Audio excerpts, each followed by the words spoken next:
Les travaux de démolition des maisons pour le prolongement de la piste de l'aéroport de Bunia ont débuté ce jeudi 2 mai 2024, ici au chantier dans les quartiers Bandaï, dans la commune de Chari. Les bénéficiaires ont exprimé leur satisfaction. Je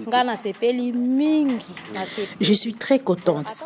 Même si on était là, les avions atterrissaient et il y avait toujours de la peur. J'ai acheté ici moins cher, mais bien remboursé. Je pourrais aussi un jour monter à bord de cet avion. On est satisfait de ce qui a été fait. En gros, on a restitué presque tout le monde. Il reste peut-être pour quelques-uns, pour nous, pour les maisons, parce qu'on a restitué et la terre et les maisons. Samuel Bouira, représentant de la quarantaine de familles intéressées et favorable, affirme que les négociations se sont bien passées. Il y remercie ainsi l'administration militaire et la société Mogabaon pour leur implication. Je remercie le président de la République pour le projet qu'il a initié pour notre province. Aussi le gouvernement provincial, notamment le général, le gouverneur de la province de Boya, parce que c'est grâce à lui que tout se passe dans la paix, dans le calme.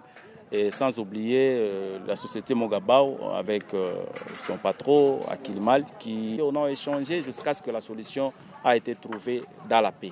L'objectif est d'élargir cette piste à 2500 mètres de longueur afin de recevoir des Boeing et Airbus de tout genre.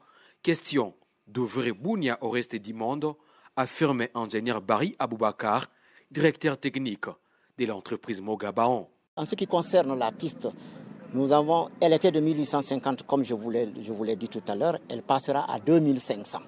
Ça, c'est pour pouvoir recevoir des aéronefs tels que les Boeing 767-600 ou les Airbus A320, ce qui pourrait être des aéronefs qui peuvent partir d'ici, même dans les pays limitrophes, tels comme Ethiopian Airlines, comme Kenya Airways. Tout ceci pourront atterrir ici et décoller.